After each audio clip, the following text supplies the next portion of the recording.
Over the next few minutes, I'm going to break down 6 of the biggest investing misconceptions through the lens of psychology. If you've ever felt anxious about putting your money in stocks, this video will give you the clarity and tools you need to think differently about investing. Welcome to the Money Compendium, where we decode the hidden psychology behind wealth so you can make smarter financial moves.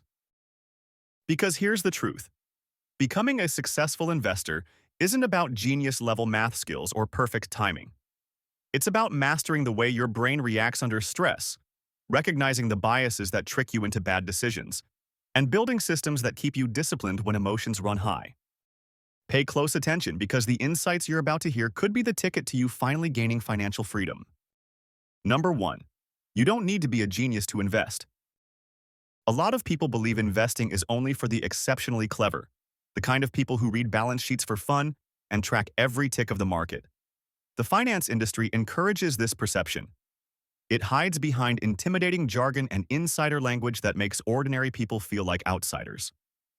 Terms like arbitrage or quantitative easing create a barrier that convinces people they don't belong. From a social psychology perspective, this is a classic in-group versus out-group dynamic. When a field uses heavy jargon, it keeps power concentrated in the hands of those already inside. If you feel excluded, you're more likely to either stay away or outsource your decisions to an expert. That keeps the hierarchy intact. But here's the truth. Successful investing has far less to do with being a genius than with psychology. Decades of behavioral finance research show that the biggest reason investors underperform isn't a lack of information. It's the inability to control emotions like fear and greed. Our nervous system is wired for survival, not stock picking. When markets fall, stress hormones like cortisol spike. Your body interprets that red arrow on a chart the same way it would a threat in the wild. You want to act, to run, to protect yourself. But that fight or flight instinct often leads to selling at the worst possible time. On the flip side, when markets rise quickly, dopamine takes over. That neurochemical rush pushes us to chase gains, pile in late, and risk more than we should. The investors who do best are usually those who learn to recognize and regulate these instincts. There's a concept called good enough parenting. The idea that you don't need perfection to raise a healthy child, just consistency and fundamentals. Investing works the same way. You don't need to know every ratio or trend line. You just need to learn the core principles, diversification, patience, and compounding, and stick with them over time. At work, the most successful organizations aren't filled with superhumans. They're built on processes that make success predictable. In investing, automatic contributions to index funds or retirement accounts act the same way. They eliminate decision fatigue, keep you from overreacting, and make the smart choice happen on autopilot. So no, you don't need to be a financial prodigy. What you need is a framework, a little education, and the discipline to stay the course. Intelligence matters far less than emotional control. Number 2. A crash. Doesn't mean you've lost everything. One of the most damaging myths in investing is the belief that when the stock market crashes, your money is gone. If your portfolio drops 20, 30, or even 40% in value, it can feel like you've lost everything. But in reality, you only lock in those losses if you sell. Biologically, that feeling of panic makes sense. When you see red numbers on your account, your brain reacts as if your survival is at risk. Cortisol spikes, adrenaline rises, and your body urges you to act, to stop the bleeding. But reacting to those stress signals by pulling your money out is often the worst choice. The stock market has gone through devastating crashes: 1929, 1973, the dot-com bust, 2008, and the pandemic crash of 2020. Each time, the market eventually recovered and went on to reach new highs. If you sold during those panics, you turned paper losses into real ones. If you held on, you gave your investments a chance to rebound. This ties into impulse control. You need to resist short-term urges that undermine long-term goals. Investors must learn to pause, breathe, and not act on every wave of anxiety. In fact, sometimes the best action is inaction. Group behavior can make this harder. When everyone around you, friends, media, commentators, are panicking, it creates social proof that selling is the rational thing to do. But following the herd in times of fear almost always leads to regret. The key is reframing. A market downturn doesn't mean you're ruined, it means you're in a temporary storm. If the underlying companies you invested in are solid, the storm will pass. Market fluctuations are like a heart monitor. As long as the business is alive, the line will spike up and down, but the long-term trajectory is growth. The urge to flee is powerful, but remember, resilience, not genius, is the real advantage in investing. Just as the body heals over time, markets tend to recover too. Holding through downturns isn't about being reckless. It's about trusting a long-term process that history has proven again and again. Number 3. What diversification really means. You've probably heard the advice, diversify your portfolio. Many people interpret that as just buy different stocks. But true diversification is about correlation, not quantity. Owning stocks in 10 companies in the same industry doesn't make you diversified. Consider what happened during the pandemic in 2020. If your entire portfolio was made up of travel and leisure companies, it didn't matter whether you owned airlines, cruise lines, or hotels. They all sank together. Why? Because their performance was tightly correlated to the same global shutdowns. Think of a workplace team. If everyone on the team has the same skills, then any problem outside of one of their skill sets means the whole group struggles. A strong team isn't built by adding more of the same type of person, but by balancing complementary strengths. A portfolio works the same way. Diversification, done right, means balancing assets that don't move in the same direction at the same time. That might mean owning a mix of stocks, bonds, real estate, metals, or a high-yield savings account. When one area takes a hit, another may hold steady or rise, smoothing out the emotional roller coaster of investing. This kind of balance reduces stress. A concentrated portfolio creates sharp spikes whenever that single sector wobbles. A diversified portfolio, in contrast, tends to be more stable, helping you maintain emotional discipline and sleep better at night. In that way, diversification isn't just a financial strategy, it's a psychological one. So the real lesson is this. Diversification isn't about owning more. It's about owning different. Protecting yourself from correlated risks allows you to stay invested longer, avoid panic, and benefit from compounding. Number 4. Timing. Stock prices feels easier than it is. Every investor dreams of calling the bottom of the market, buying when everyone else is panicking, scooping up bargains, and watching their portfolio soar when prices recover. On paper, it sounds simple. In practice, it's one of the hardest things you can attempt in finance. Why? Because timing the market requires two perfectly executed decisions: when to sell and when to buy back in.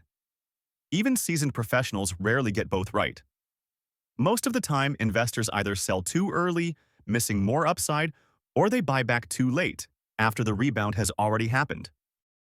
People who struggle with anxiety often fall into a trap of avoidance.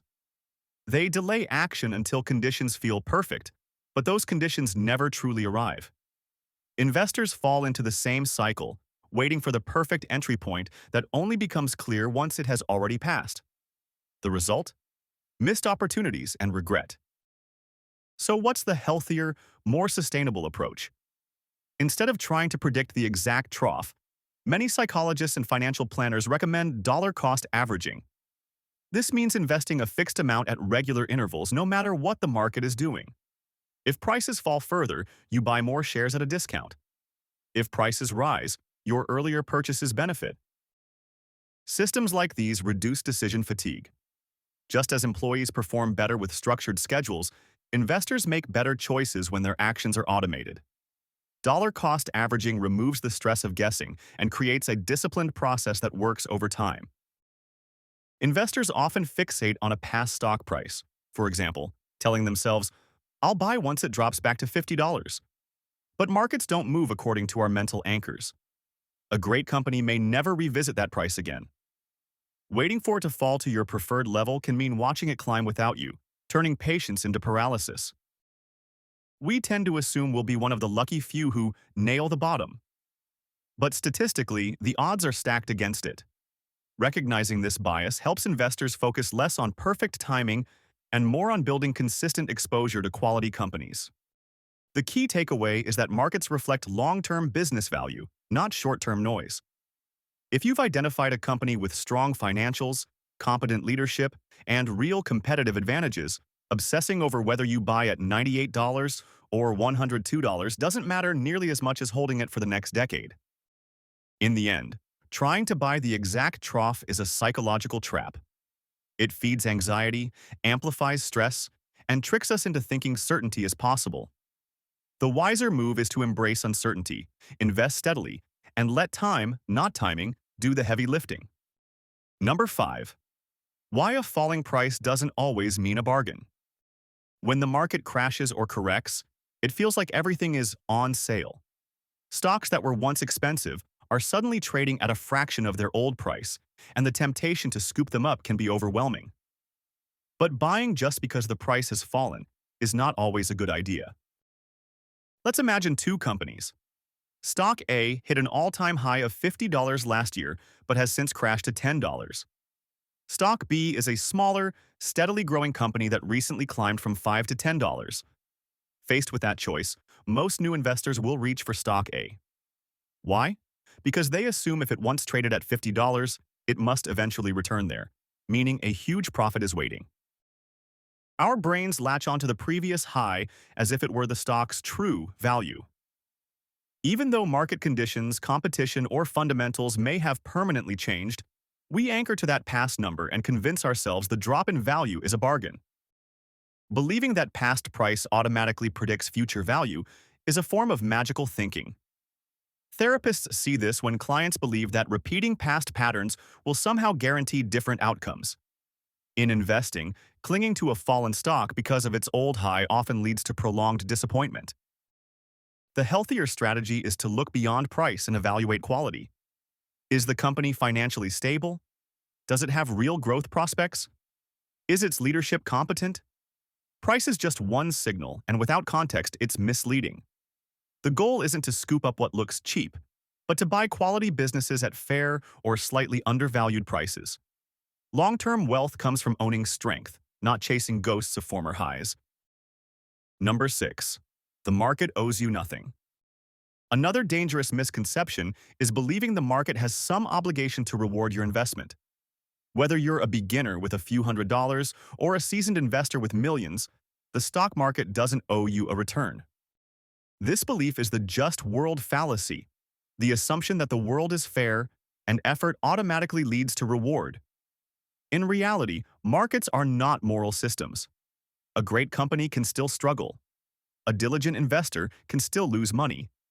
Expecting guaranteed gains sets you up for disillusionment and reckless behavior when reality doesn't cooperate. That's why financial planners stress the importance of an emergency fund. Before you ever put money into the stock market, you should have 3 to 6 months of essential living expenses tucked safely away. This is about protecting your mental health. An emergency fund lowers your baseline stress response. If you don't have a cushion, your only option may be to raid your investments, often at the worst possible time. Selling in panic reinforces stress around money, making future investing harder. A business with no backup cash crumbles under pressure. A family without savings is the same. An emergency fund acts like a buffer, absorbing shocks so you can make rational decisions instead of emotional ones. People often feel pressure to start investing quickly, whether it's to keep up with friends or just feel secure in your life. But without a financial safety net, that rush can backfire. Building stability first gives you the confidence to stay invested when others are panicking. Ultimately, the market is a powerful tool for growth, but it is indifferent to your personal circumstances. Treating it as a guarantee is a recipe for stress. Treating it as an opportunity while securing your foundation with an emergency fund is what turns volatility into long-term success. So, now that you've seen how psychology shapes every investment decision, from the fear that drives panic selling to the discipline that keeps wealth compounding, I want to hear from you. Which of these investing myths have you struggled with the most? Do you find yourself chasing bargains, panicking in downturns, or trying to time the perfect buy? Drop your thoughts in the comments. Thanks for watching the Money Compendium. If you found value here, make sure to like and subscribe, because the next video could save you from a costly mistake.